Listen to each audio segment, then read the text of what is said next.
J'arrive à 29 ans et je me rends compte qu'en fait, je ne génère pas de désir chez les hommes.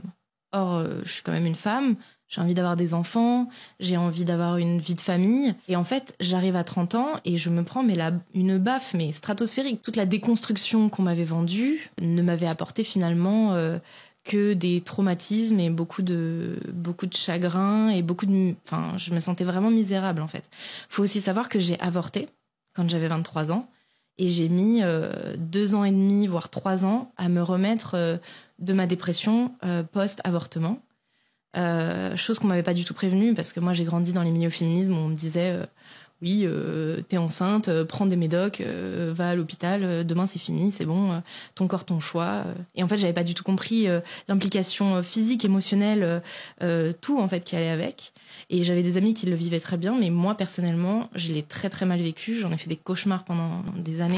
Le féminisme ne lui a rien apporté et dans cette vidéo, elle témoigne. Salut tout le monde et bienvenue dans cette vidéo React, on va dire. Une ex-féministe interviewée par le média Le Crayon qui témoigne, qui relate de tout ce que le féminisme lui a apporté ou alors lui a repris. Dans tous les cas, elle partage son expérience en tant que femme ayant pleinement vécu sous cette bannière parce que oui, elle n'a pas fait les choses à moitié. Alors avant de commencer, n'oubliez pas de lâcher un pouce bleu, de partager pourquoi pas et de vous abonner au passage parce que visiblement, vous êtes plus nombreux à regarder les vidéos sans vraiment vous abonner. D'ailleurs, je me demande ce que vous attendez en fait. Allez-y, abonnez-vous maintenant. En plus, c'est totalement gratuit et ça m'aide énormément. Voilà, maintenant que c'est fait, commençons. Alors, pause. Avant qu'on ne continue, laissez-moi vous présenter le sponsor de la vidéo. Kiro Games, le studio de jeux vidéo qui a réalisé Orion, l'héritage des Koryodan, actuellement disponible sur PC et Xbox. En ce moment, le studio travaille sur un nouveau projet que je trouve très intéressant et qui s'appelle Le Responsable Mboa.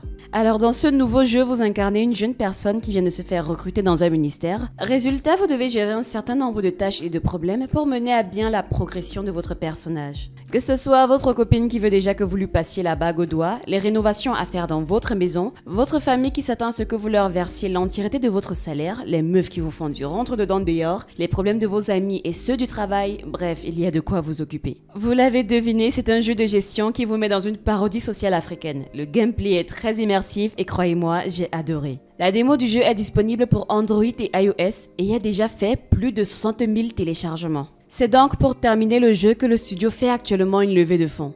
Vous pouvez devenir actionnaire du projet en faisant un investissement à partir de 1 000 $. Je vous recommande de tester le jeu et de checker les autres réalisations du studio avant de vous décider. Ils ont mis à disposition toutes les informations nécessaires pour que vous puissiez voir leurs résultats, de même que vos potentiels gains et retours sur investissement. Ça fait plus de 10 ans qu'ils sont en activité, tous les liens sont en description. Le lien vers la démo du jeu Le Responsable Mboa, le lien vers le site d'investissement et le lien vers d'autres de leurs produits. Et si vous souhaitez devenir investisseur, précisez dans le formulaire des investisseurs que vous venez de Ekima. Maxime, que tu étais féministe, Amélie, que tu ne l'étais pas.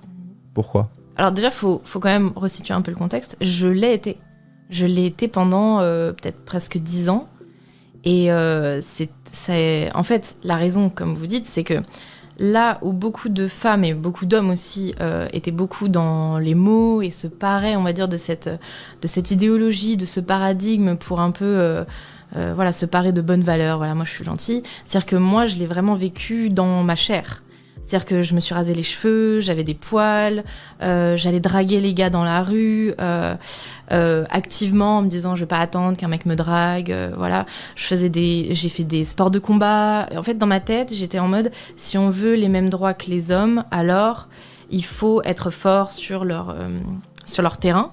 Et donc, je suis devenue hyper stoïque. J'ai appris le stoïcisme pour contrôler mes émotions.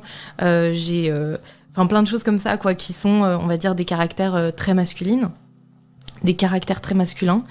Et voilà, j'ai beaucoup approfondi, presque philosophiquement parlant, le sujet. Et en fait, j'en reviens, parce que là, je suis arrivée à mes 29 ans. Oui, c'est ce que j'allais dire. Ça a été quoi le basculement ? Ça m'intéresse. C'est tout simple.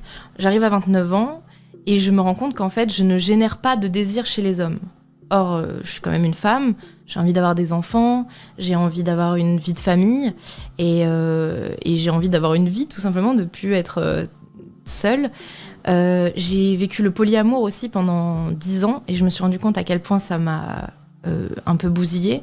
Et donc, en fait, toutes les belles promesses que m'avait fait le féminisme en me disant « Oui, en fait, je me maquillais pas. » Enfin, il y avait beaucoup de trucs que je faisais pas du tout, que je m'interdisais même quand j'avais un intérêt. Par exemple, j'ai toujours eu un intérêt pour le maquillage, mais par activisme, je m'obligeais à ne pas me maquiller.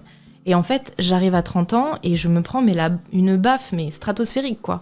Parce que je me dis, mais là, en fait, là, le plan que j'avais, c'était d'avoir une famille, des enfants, j'ai rien, qu'est-ce qui se passe, pourquoi ? Et puis, en fait, au bout d'un moment, je me suis rendu compte que finalement, toute la déconstruction qu'on m'avait vendue ne m'avait apporté finalement que des traumatismes et beaucoup de chagrin et enfin, je me sentais vraiment misérable en fait. La déconstruction qu'on lui a vendue. Déjà, je tenais à m'arrêter vraiment sur ce point. Cette déconstruction, comme elle le dit, c'est vraiment la chose la plus marketée dans ce mouvement. L'idée générale de la déconstruction est en fait de remettre en question les structures, les catégories et les oppositions binaires qui façonnent notre compréhension du monde actuel. Dans le contexte donc du féminisme, la déconstruction ici est utilisée pour analyser, critiquer et souvent redéfinir les concepts traditionnels autour du genre, de la sexualité, de l'identité et du pouvoir. Le féminisme, inspiré par la déconstruction, remet en question en fait les oppositions binaires comme homme-femme, masculin-féminin, hétérosexuel et les autres, qui structurent traditionnellement la société. Les féministes soutiennent que la langue n'est pas neutre, mais qu'elle est chargée de signification et d'idéologie qui influencent la manière dont les genres sont perçus et valorisés. Anyways, le féminisme déconstructionniste remet en fait en question les normes de genre et de sexualité qui sont considérées comme naturelles ou biologiquement déterminées. Au lieu donc de cela, ces normes sont analysées comme des constructions culturelles. Par exemple, le concept de la féminité ou de la masculinité comme des catégories naturelles est déconstruit par le féminisme pour montrer en fait qu'il s'agit des rôles performatifs. Bref, vraiment la liste est longue et ce n'est vraiment pas le sujet ici. Donc, continuons. Il faut aussi savoir que j'ai avorté quand j'avais 23 ans. Et j'ai mis 2 ans et demi, voire 3 ans, à me remettre de ma dépression post-avortement.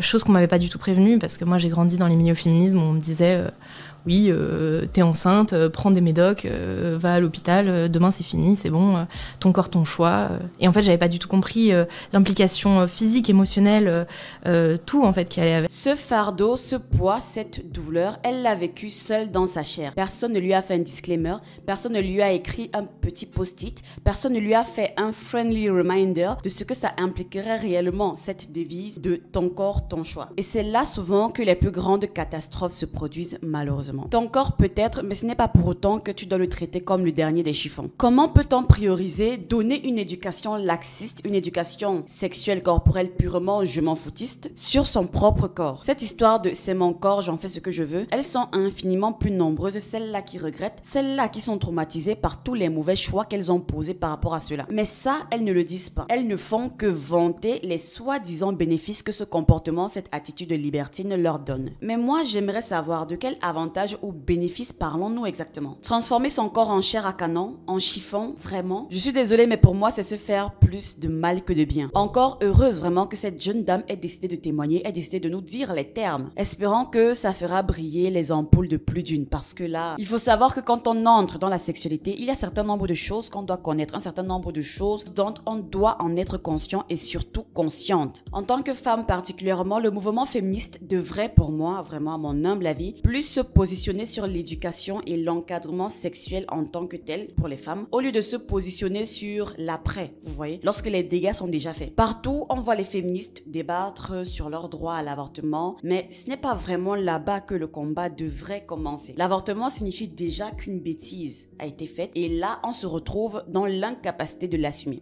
Bien sûr, ici, je précise que je parle de femmes qui étaient consentantes au moment des faits. Je ne parle pas des cas où il y a eu V, vous voyez. Donc la bêtise, elle est déjà là, elle est faite et c'est là que vous voulez jouir de votre corps, de disposer de votre corps. Mais ça, c'est bien trop tard. C'est bien avant qu'il fallait mettre en avant ce droit en apprenant comment gérer sa sexualité dès l'âge requis, c'est-à-dire voilà, l'âge de la puberté. C'est à ce niveau que le savoir-faire doit s'appliquer. Comment peuvent-elles prioriser la débauche, mettre en avant le fait que voilà, en tant que femme, tu dois jouir pleinement de ta sexualité, n'importe où, n'importe comment, avec n'importe qui, parce que c'est ton droit, sans expliquer ce qu'il faut savoir de prime abord et voilà, juste dire que dans ta débauche, en cas de pépin, t'inquiète vraiment, tu peux toujours avorter. Non mais c'est débile, c'est très insensé, très incongru. Pardonnez-moi de le dire. En fait non, ne me pardonnez même pas si vous voulez. Ce que je trouve très intéressant dans ce que tu racontes, c'est que ta vision du féminisme, ta conception du féminisme est vraiment liée à une trajectoire personnelle. Toi en tant que femme, moi je suis un homme, comme je le dis souvent, je suis né homme, donc je suis privilégié de fait. Donc en fait, je pense que contrairement à toi, moi, ma vision du féminisme, elle est vraiment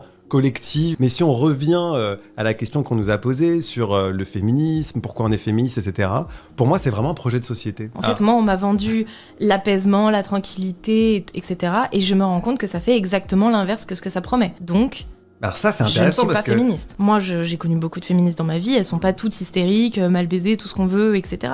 Je suis pas dans la caricature du féminisme. Là, je parle de l'idéologie féministe, qui en réalité est une utopie qui ne peut pas exister pour plusieurs raisons. Ah, merci vraiment de le dire. Une utopie qui ne peut pas exister. Tous ces concepts très philosophiques, très lunatiques là vraiment, sont-ils seulement applicables en situation réelle dans la vie de tous les jours? On se le demande. Le monde fantasmé en fait par les féministes, c'est clairement une utopie ou alors vraiment une dystopie pour nous autres.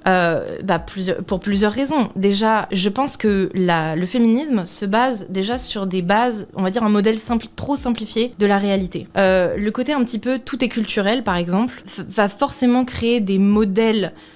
J'entends modèle dans le sens modèle mathématique, modèle scientifique dans lequel on recrée un micro-monde et en fait on met des hypothèses dans cette espèce de monde qu'on a recréé et on se dit ok les conséquences vont être ça, sauf que quand on fait un modèle trop simplifié, c'est comme il n'y a pas assez d'informations qui ont été rentrées dans le modèle à la base, et ben en fait on se retrouve avec pas du tout le même résultat dans la vraie vie. Et moi, ce que je reproche, on va dire, à l'idéologie féministe, c'est déjà de croire à une utopie, qu'une utopie est possible dans ce monde.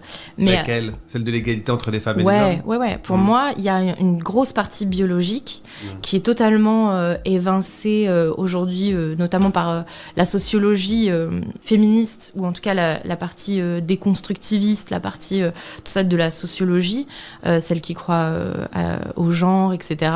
Vous pensez que, mais non, en fait, on est pacifiste, on veut pas la guerre des sexes. Mais en réalité, comment dire, en promouvant l'idéologie féministe, en fait, ce que ça fait, dans les conséquences, c'est que ça crée du ressentiment chez les garçons et chez les filles. J'ai connu beaucoup d'amis féministes qui étaient devenus complètement misandres, et c'était totalement gratuit et totalement ok de cracher sur les garçons. Déjà, le fait qu'elles ne contournent pas et qu'elles disent les termes, vraiment moi ça me plaît. Cette idéologie crée du ressenti chez les deux parties. La montée en puissance vraiment des misogynes depuis l'avènement du féminisme, vraiment c'est phénoménal. Je me rappelle encore que j'étais tombée sur un post, sur une publication sur Twitter, dans X, où justement c'était en fait une télé-réalité asiatique, je crois, coréenne, je ne m'en rappelle plus, dans laquelle étaient invités hommes et femmes évidemment. Et donc à l'arrivée des participantes femmes, vu qu'elles arrivaient après les hommes, aucune ne s'est faite aider par les hommes. C'est-à-dire quand elles débarquaient avec leurs valises, avec leurs effets, elles étaient bien encombrées par leurs bagages. Aucun homme ne s'est levé pour les accueillir, même pour aller les aider, rien du tout. Elles se sont débrouillées en fait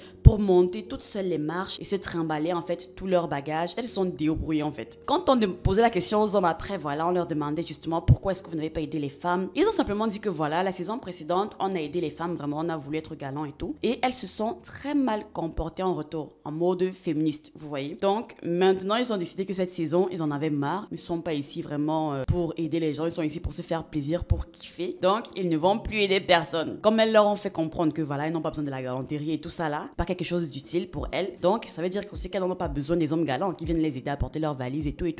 Donc qu'elles se débrouillent. Et donc vous voyez un petit peu jusqu'où tout ça peut aller. C'est vraiment exponentiel. Quand vous mettez des théories utopiques dans la tête des gens, voilà ce que ça crée. Et bien sûr, suite à ce ressenti, ça va créer un autre ressenti chez les femmes en mode oui, voilà, les hommes ne veulent plus nous aider. Oui, les hommes vraiment sont devenus comme ça, etc. Et elles vont agir en conséquence, ce qui va encore créer de l'autre côté, donc du côté masculin, de la frustration. Frustration qui va créer un certain style de comportement encore masculin qu'ils vont renvoyer encore du côté féminin. Et bien sûr, ça va renvoyer encore de la frustration chez les femmes. Et en fait, c'est un jeu de ping-pong sans fin où les gens vont juste se renvoyer la balle et à chaque fois, elle deviendra plus grosse que la précédente fois. Et les dégâts seront juste monstrueux au final. Et c'était totalement gratuit et totalement ok de cracher sur les garçons Et en plus, on va pas se mentir, les femmes sont quand même peuvent être extrêmement cruelles. Et j'ai vu cette cruauté en fait. J'ai vu cette cruauté féminine envers des garçons qui au final n'avaient pas fait grand-chose. Je veux dire, ils sont pas responsables de. Enfin, je veux dire, la plupart des gars ne violent pas, n'agressent pas dans la rue. C'est quand même, on va le dire, une minorité d'hommes qui font ça. On va dire que les féministes tapent sur une minorité d'hommes. Donc je suis totalement d'accord avec ça. Oui, il y a des violeurs, oui, il y a des gens qui abusent. Mais en fait, on fait all men are trash, quoi. Il y a un côté vraiment comme ça. Encore une fois, vraiment, merci de dire les termes. Nous sommes tous conscients qu'il y a des hommes qui sont des dangers pour les femmes, qui font du mal aux femmes, c'est un fait. Personne ne va le nier ici. En fait, moi-même la première, parce que j'en ai fait les frais à un certain niveau. Mais dans ce courant, on va prendre la minorité et ériger en majorité, alors que non. Ça ne devrait pas, donc ça ne doit pas se faire. Je pense même avoir republié à une période un short, qui expliquait en fait ce phénomène. Je pense que je vais même le mettre à l'écran, vraiment. C'est nécessaire que vous entendiez un petit peu l'explication de cette sociologue, je crois. La guerre des sexes doit s'arrêter. Les profils masculins toxiques sont-ils en majorité dans la réalité, comme le fait croire tout ce bruit sur les internets? Je porte ma voix de psy-cognitivo-comportementaliste pour réparer ces surgénéralisations. Cette guerre des sexes est stupide, personne n'en sortira gagnant et la première victime, ce sont les enfants. Il y en a combien en réalité de ce profil so-manapsy? So pour sociopathe, ma pour machiavélique, na pour narcissique et psy pour psychopathe. Et psychopathes, ce ne sont pas les gens qui trucident les gens, on les trouve à des postes de pouvoir, etc., etc. Selon les statistiques américaines, qui produisent énormément de sociopathes par rapport à la Chine ou au Japon, par exemple, où on a très peu de sociopathes là-bas. Il y en a combien de ce profil d'hommes toxiques? 60%? 80%? 40%? 30%? Non. 5%. Et si on leur rajoute les 10% d'hommes qui enfants ont subi des micro-traumas et qui vont avoir des personnalités qui vont être évitants, impulsifs ou colériques, ça fait 15%. Fais ton calcul? Ouais. 85% trinquent pour 15%. Et vraiment, permettez-moi de prendre le parallèle avec les femmes. J'en suis une, donc forcément, je me sens un petit peu obligée de le dire. Ne prenez pas celles qui ont décidé de rejoindre Tana Land et de les ériger comme majorité pour dire que c'est ça la femme d'aujourd'hui, c'est faux. Les habitantes de Tana Land ne représentent pas la majorité féminine, ne représentent pas l'image et la femme de la réalité, de la femme du quotidien en fait, comme certains l'ont si bien dit. Mais ce que je voulais dire, c'est que, et ce qui est très intéressant, c'est que tu parlais de biologie tout à l'heure. Mais justement, ce qui est intéressant, c'est que pour moi, biologiquement, il n'y a rien de naturel à ce que les femmes fassent encore 70 à 80% des tâches ménagères, qu'elles gagnent en gros 20% de moins que les hommes, 10% à poste égal, qu'elles ne dirigent pas les pays. Donc en fait, pour moi, tout ça n'est absolument pas biologique, c'est-à-dire qu'il n'y a pas d'ADN pour changer les couches, par exemple. Je pense que les hommes sont tout à fait capables de le faire aussi. Je comprends le point de vue de l'homme. Si les femmes sont dans le monde du travail, elles méritent ou mériteraient d'être traitées également à poste égal. Elles mériteraient le respect et la considération. Bref, tout ce qui va avec, vous voyez. Maintenant, ce qui concerne l'univers domestique. Si une femme a fait le choix d'être une femme carriériste, de mettre en avant sa carrière avant autre chose, alors c'est clair qu'elle ne pourra se mettre qu'avec un homme qui n'est pas contre l'idée de faire du 50-50 à la maison. Si ça ne dérange pas son partenaire, alors soit. Mais si un homme n'est pas d'accord, il ne se mettra pas avec elle simplement. C'est son choix, il est libre, vous voyez. Seulement, mesdames, vous ne pouvez pas imposer ce choix de vie à vos partenaires. Parce que en tant qu'homme, c'est automatique, c'est par défaut en fait, pour lui qu'il se met en poste de pourvoyeur. C'est un petit peu automatique chez les hommes de se définir en tant que pourvoyeur. Vous ne pouvez donc pas lui imposer le fait qu'il sait qu'il doit déjà faire ses heures au taf et lui dire qu'il doit aussi supporter une femme qui a décidé de faire comme lui et donc du coup c'est à lui de faire à manger. Non. Il est libre de choisir, il est libre de décider qu'il ne veut pas que sa femme privilégie le bureau à l'intérieur ou que même si elle est dans le bureau, elle doit mettre un accent particulier sur l'intérieur. Ne faites pas de votre révolution une imposition. Mais bien sûr, attention, je ne suis pas en train de dire qu'un homme n'a pas le droit d'aider sa femme à gérer la maison. Jamais. Il peut le faire s'il a la capacité de le faire et s'il a le bon vouloir de le faire. Alors qu'il le fasse. Bien sûr, c'est toujours un plus, ça fait toujours plaisir, c'est magnifique. Mais s'il ne peut pas parce qu'il est trop occupé à travailler ou qu'il ne veut pas particulièrement parce qu'il estime que c'est à sa femme de s'en occuper parce qu'elle a la fibre mieux que lui, vous ne pouvez pas lui en vouloir. J'ai envie de dire, malheureusement, la société patriarcale dans laquelle on vit reproduit des inégalités depuis maintenant très longtemps qui n'ont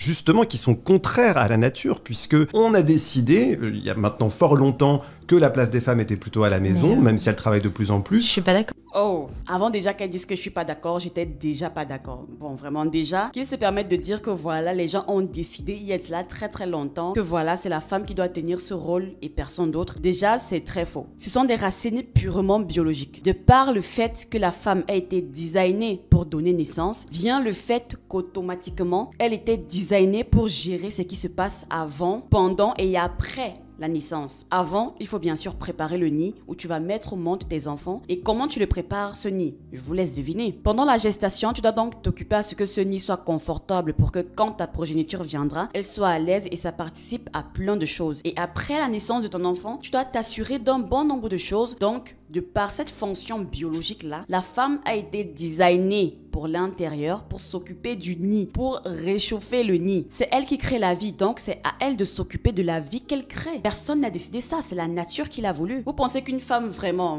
si l'on rentre très très loin en arrière là, vous pensez qu'une femme vraiment se dise, elle puisse mettre au monde un enfant et se dire que voilà, je n'en ai rien à foutre de lui, je peux aller vadrouiller, faire ma vie, voilà, discuter avec mes copines, aller, je sais pas, en boîte de nuit, façon de parler bien sûr, sans surveiller la créature que j'ai mise au monde? Impossible, impossible. Donc ne dites pas que les gens ont décidé, c'est faux. Ça, c'est prêter des intentions, des réflexions à des gens qui ne sont juste plus là pour se défendre. Donc non, je ne suis pas d'accord. C'est surtout dû au caractère. C'est surtout dû au fait que les femmes, en fait, ne veulent pas... par exemple, là, on va englober tout. Les inégalités salariales, le fait qu'il y ait peu de femmes à la tête des... comment on appelle ça, des entreprises. Des entreprises, voilà. En fait, c'est pas qu'on ne peut pas, parce que il y en a. Il y a des femmes qui sont à la tête de certaines industries, mais simplement, peut-être que vous n'avez pas imaginé l'idée que c'est parce qu'on ne voulait pas. En fait, la plupart des femmes que je connaisse n'ont pas vraiment d'ambition, et la plupart des femmes que je connaisse, naturellement, n'aiment pas le conflit. J'ai des amis, moi-même, je fais partie de celles-là, qui parfois fuient le conflit. J'ai des amis qui fuient le conflit, des amis qui, dès qu'il y a un problème, elles disparaissent. Je ne vais pas citer les noms et elles se connaissent. La femme n'a pas cette nature-là à accepter la confrontation comme les hommes l'acceptent, vous voyez. Donc dire que voilà, il n'y a pas les femmes qui sont à la tête des États, des femmes qui sont à la tête des entreprises, etc. Mais est-ce qu'elles sont designées pour être à la tête de ces entreprises-là? C'est la vraie question. Étant donné qu'il y a toujours des exceptions, celles qui ont cette capacité-là à manager, à affronter les tempêtes, etc., elles ont réussi à être à la tête des États ou même à la tête des entreprises, des successful même entreprises. Mais le reste, les autres, est-ce qu'elles ont cette même capacité-là? C'est ça qu'il faut se poser comme question. En psychologie, il y a ce qu'on appelle le Big Five, le système océan, qui en gros est une des manières les plus scientifiquement correctes pour analyser les caractères. On va dire les types de caractères qui existent. Oui, on en a parlé la semaine dernière en plus, mon associé. Voilà. Donc oui, je vois très bien ce que c'est. Ok, et en fait, de manière générale, les femmes, les filles, scorent plus haut, on va dire, dans l'agreeableness, donc ça veut dire dans la politesse, la gentillesse. Super qualité pour être chef d'entreprise. Oh, alors là, non, c'est très faux. C'est très, très faux.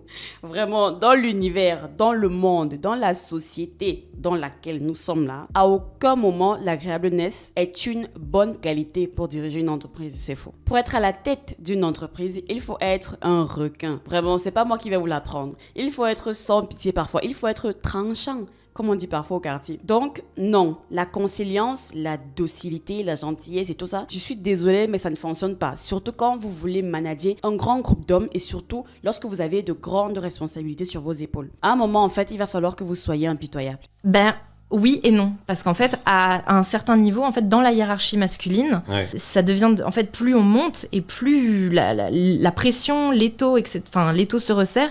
Il faut être extrêmement strict. La façon d'exercer le pouvoir, la façon d'être chef, donne au chef des qualités, plutôt on valorise les qualités dites masculines, c'est-à-dire la force, l'autorité, le fait de trancher très vite. Moi, finalement, ce qui m'intéresse plus, c'est faire un pas de côté et se demander si cette incarnation du pouvoir, de la force, elle est forcément positive. Si vous voulez, moi je suis d'accord avec ça, mais en fait, à aucun moment... Dans ce truc-là, on parle de la violence psychologique qui est l'apanage des femmes. La manipulation, on dit l'homme frappe, la femme rend fou. Comme tu parles de violence, là-dessus on peut au moins se mettre d'accord. Sur le fait que le féminisme, c'est quand même un mouvement qui prône la fin des violences contre les femmes. On aurait peut-être même dû finalement commencer l'émission par ça. Parce que à quoi ça sert de parler d'argent, de pouvoir, de machin, quand on parle pas de l'intégrité physique. Voilà. On est dans une société qui est dite évoluée, où on est dans une grande démocratie, voilà. Et pourtant, en fait, tous les 3 jours, c'est mathématique, hein, parfois c'est plus, d'ailleurs depuis le début de l'année j'ai l'impression que c'est plus, les femmes meurent tous les 3 jours sous les coups de leur conjoint, une femme meurt tous les 3 jours sous les coups de son conjoint ou de son ex-conjoint. Si on peut se mettre d'accord sur le fait que le féminisme est indispensable, ne serait-ce que pour terrasser ces violences faites aux femmes, bah peut-être qu'on se dira féministes tous les deux d'ici la fin de l'émission, non? En fait, moi, ce que je pense, c'est que le féminisme n'impacte pas les bonnes personnes. En fait, j'ai l'impression que les féministes... Moi, une des raisons aussi pour laquelle je ne suis plus féministe, c'est parce que je me suis intéressée à la psychologie et à la biologie. En fait, un des trucs très très importants dans l'éducation des petits garçons, et on va en parler puisque vous vouliez parler de masculinité toxique, tout ça pour dire que, en gros, pour éduquer les petits garçons, c'est très important en fait de leur permettre de comprendre et de gérer leur agressivité. Et aujourd'hui, le féminisme a l'intention, et là je le dis très sérieusement, je sais exactement ce que vous mettez dans vos bouquins, dans vos trucs, là, vous avez l'intention de sociabiliser les garçons comme des petites filles. Justement, ce n'est pas l'objectif. Le féminisme veut transformer les hommes, les petits garçons, en des femmes. Ce n'est pas ça en fait ce qu'il faut faire. S'il faille éduquer les hommes sur la femme, c'est-à-dire leur dire que la femme ne doit pas être violentée, fragilisée, etc., ce n'est pas en leur faisant agir comme une femme ou alors en le transformant en une femme, en le féminisant, qu'il va comprendre. Non. Là, vous êtes juste en train de diluer son essence masculine.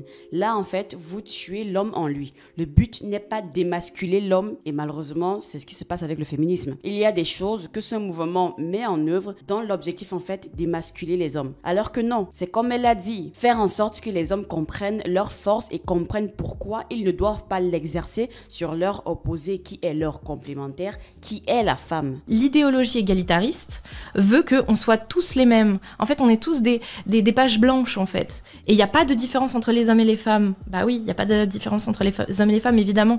Alors que, précisément, nous n'avons même pas le même cerveau. On n'a pas la même construction. La vraie question, en fait, pour moi, c'est de constater les faits. Et c'est qu'est-ce qu'on fait pour corriger ça? Qu'est-ce qu'on fait pour corriger les violences? Qu'est-ce qu'on fait pour corriger les inégalités salariales? Qu'est-ce qu'on fait par exemple pour que on en termine avec ces stéréotypes? Oui, mais dans les faits, il faut justement lutter contre ces stéréotypes dès l'enfance qui sont là et qui finalement limitent nos possibilités, qui limitent les ouvertures. Ouais. Je me dis, on est en train de limiter juste l'imaginaire, les possibilités de tous ces garçons, de toutes ces filles. Et au nom de quoi? Au nom justement, et là on va peut-être arriver au sujet sérieux, qui est la conservation de privilèges pour des hommes, parce que oui, les hommes, et tu l'as dit comme moi au début de cette émission, contrôlent la société, c'est ce qu'on appelle la société patriarcale, et parce que justement les féministes, et ça je le déplore, sont un peu divisés, c'est-à-dire qu'on joue pas tous dans la même cour, et bah ce camp-là prospère, et prospère même très bien, puisque ça fait très longtemps qu'il a les manettes. J'aimerais qu'on redéfinisse exactement patriarcat, parce qu'en fait, patriarcat, si vous voulez, moi je veux bien l'utiliser, mais en réalité, moi je pense que c'est pas le patriarcat comme vous l'entendez qui est aux manettes. Moi je pense que c'est une élite extra riche. L'oppression, on va dire, si tant est qu'il y en ait une, mais je pense que quelque part il y en a une, c'est une élite qui va imposer, on va dire, des règles à tous les autres. Tout simplement. Aujourd'hui, vraiment, dire que nous sommes dans une société #patriarcale, c'est à la fois ça sans vraiment être ça. Parce que oui, ceux qui ont les manettes du monde dans lequel nous sommes sont majoritairement des hommes. Ça, c'est un fait. Maintenant, est-ce que c'est parce qu'ils sont des hommes que nous vivons dans la merde dans laquelle nous sommes? Non, pas foncièrement. Je m'explique. Nous sommes dans cette merde-là parce que ces gens-là, c'est super méga riche. Parce qu'aujourd'hui, comme elle va le dire tout à l'heure, il ne s'agit plus vraiment de la bourgeoisie qui oppresse le prolétariat. Ce sont des super méga riches personnes, des entités super méga puissantes qui ont établi un ordre mondial et ces gens-là, veulent que nous fonctionnons, que nous marchions, que nous rampions en fonction de ce qu'ils ont établi, de ce qu'ils ont décidé. Ce n'est pas parce qu'ils sont des hommes qu'ils ont établi un ordre mondial aussi abject, c'est parce qu'ils sont fous, c'est parce qu'ils sont foncièrement dérangés, parce qu'ils sont foncièrement des mauvaises personnes qui veulent un monde à cette image-là. Donc vraiment, ici, c'est pas vraiment le patriarcat, c'est pas trop ça, ce n'est plus vraiment ça le souci. Dans tous les cas, le débat, il est long, il est plutôt intéressant. Je mettrai le lien vraiment de la vidéo en description pour que vous puissiez la regarder en entier. Je Je voulais pas que la vidéo soit excessivement longue. Déjà, je la suspecte déjà d'être trop longue pour